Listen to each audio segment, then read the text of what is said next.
Hello, I'm here with Karla Hoffman, the 1998 Informs president. Karla, thank you for joining me today. Why don't we start off with you telling us a little bit about yourself, where you work, anything you're currently working on, and about your year as Informs president. Sure. Well, thank you for this invitation. I am a professor at George Mason University in the Systems Engineering and Operations Research Department. I have been there for many years, but before that worked as a mathematician at the National Institute of Standards in Gaithersburg. My research areas are modeling and solving large-scale optimization problems, analyzing auction mechanisms, and in general, working with federal agencies to improve their operations and services. I continue to serve as a consultant to the Federal Communications Commission, where I have been doing that for about 20 years now. And I also am a technical advisor to a new startup called Next Move, which designs new algorithms for the gig economy, vehicle routing, assignment, scheduling, things of that sort. And finally, I'm involved in a research project on designing algorithms to overcome jamming during battlefield operations. So like a lot of people in the field of operations research, one of the wonderful things is you can look at a lot of different problems and find that they often have many things in common. But my research is always, starting from the National Institute of Standards work, been involved with improving government operations. And I think that's not so surprising. I'm in the DC area, so I have access to those kinds of problems. I was president in 1998. That meant that I was the fourth president of Informs. But I served on the executive committee from its inception because before I was president, I was treasurer. So I worked with the first three presidents as we tried to figure out how to transition two organizations that often cooperated, but often competed against each other into a larger, more forward-thinking organization.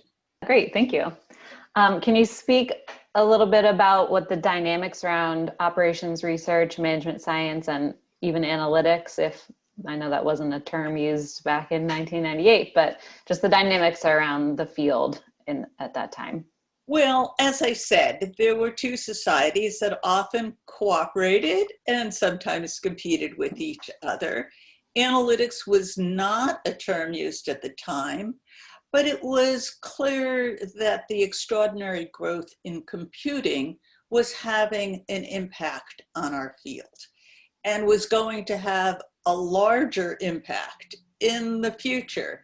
And the question was, how do you work with that in the best ways possible?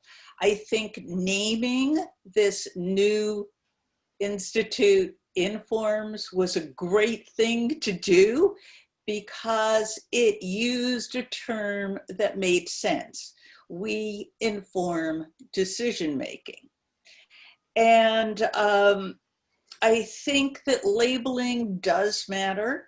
As I said, my research area is in optimization, used to be called mathematical programming. Using the term mathematical programming meant nothing to most of the world. Using the term optimization meant something. I think we have to use terms like analytics and data science because it just makes our job easier when we're trying to explain how we can help organizations be more efficient, accomplish the goals that they wish to accomplish. So as the first female president of Informs, what unique challenges and opportunities did you face? Well, when I graduated with my doctorate from George Washington University and went to my first Orsa Timms conference, you could count the number of women at that conference truly on your fingers. Oh. And when I think about the first meeting of what is now called WORMS, Women in OR Management Science, there were 10 to 15 people in the room, and we weren't even sure that this could work. One of my activities as president was to work at getting a structure for subdivisions so that they could grow in a natural way. And I think WORMS is the perfect example of that. And it's truly wonderful for me to go to a Informs meeting now and see that the number of women at that meeting, and especially the relative number of female leaders within Informs is truly remarkable. You asked what were my challenges. I would say I was really lucky. I had terrific mentors. Judith Liebman was the only female president of either ORSA or TIMS. She was president of ORSA.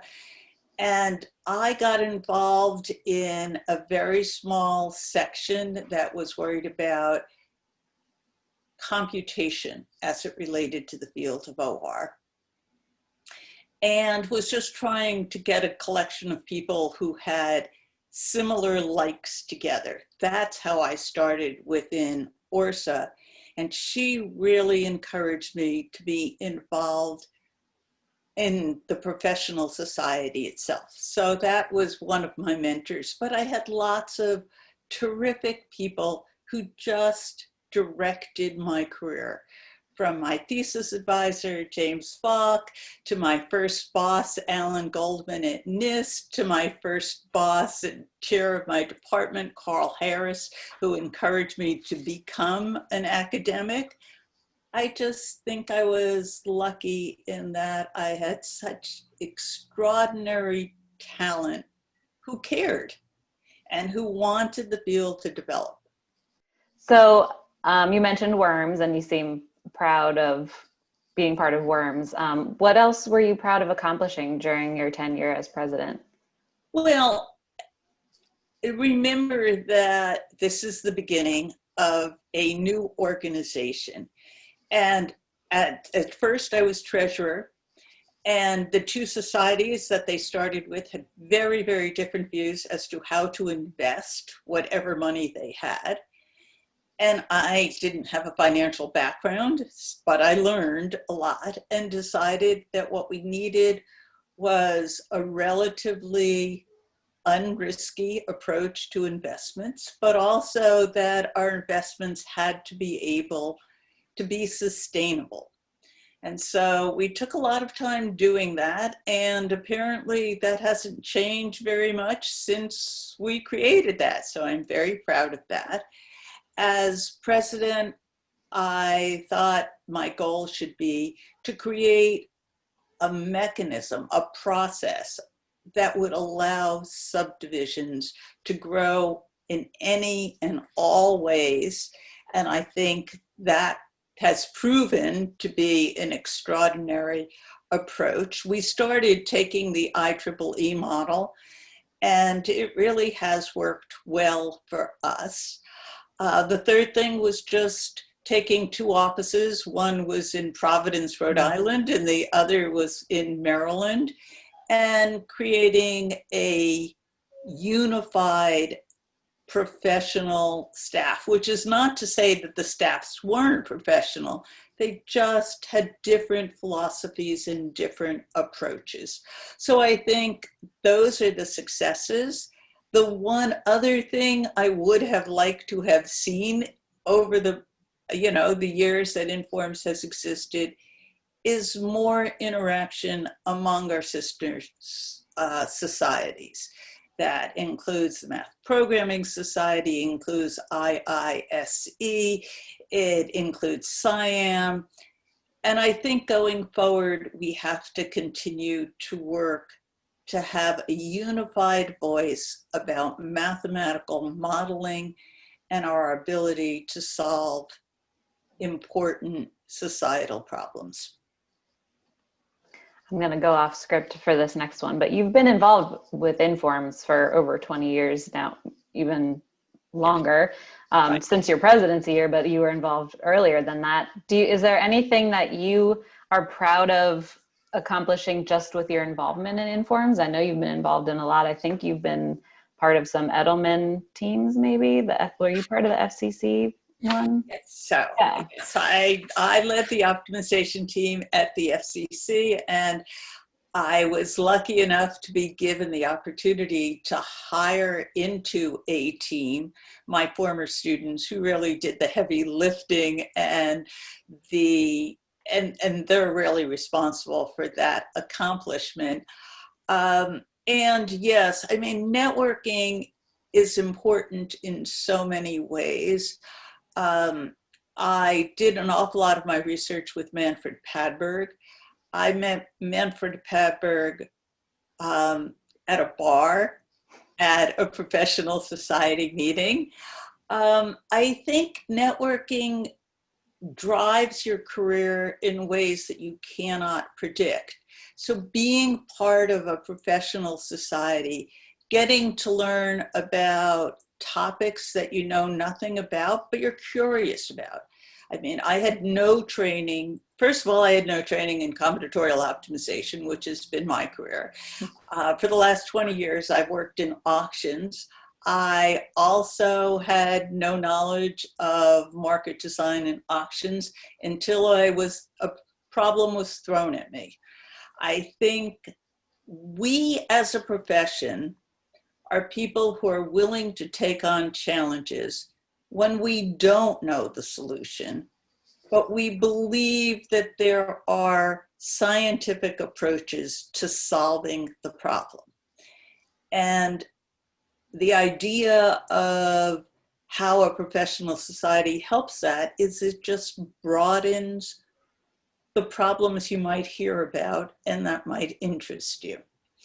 So yes, I absolutely, not surprisingly, encourage everyone to think about joining a professional society and then deciding where they fit. One of the wonderful things about subdivisions is that you can have a little community within this very large society, and a community that truly helps your career.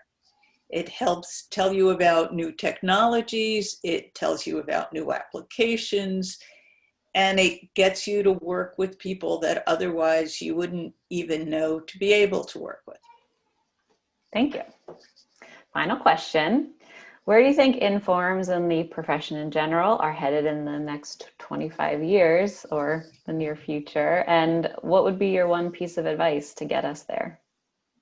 Okay, so we are in extraordinary times. When I started out, the hardest thing was to get data. Now, data is everywhere. It's never exactly what you need, but it gives you an awful lot of information to help you move forward.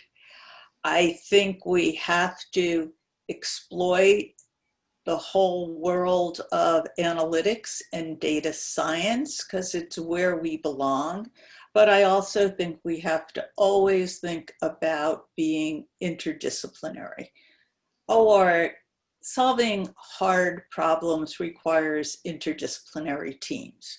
We should be part of those teams, but we also need behavioral scientists and computer scientists and economists and whatever science is driving the problem. And so part of the reason that I think we are stronger when we work as interdisciplinary teams is the same reason that I hope in the future we work more closely with our sister organizations and learn about problems that they know about that we don't, or provide links so that our community can link to other communities. I don't think it's hard, but I do think people like their own identities. And so the hard part is just being willing to give up a word, a title, something that's part of your identity, but isn't moving the solution to the problem forward. Um, and I think we are just, I'm very pleased to see all of the recent publicity that our profession has been getting. And I hope that that happens more in the future, because the more the public knows about us, the more we're going to be involved in important problems. Yes. And hopefully in the future, it won't be about a pandemic. Oh Right? boy, yes. No, but Something when else. you think about climate change and you think about our needs for infrastructure improvements, this is our natural home, so to speak. Mm-hmm. And then the new homes of healthcare and how we can help the medical field in diagnostic, in treatment, in the efficiency of the processes, all of that.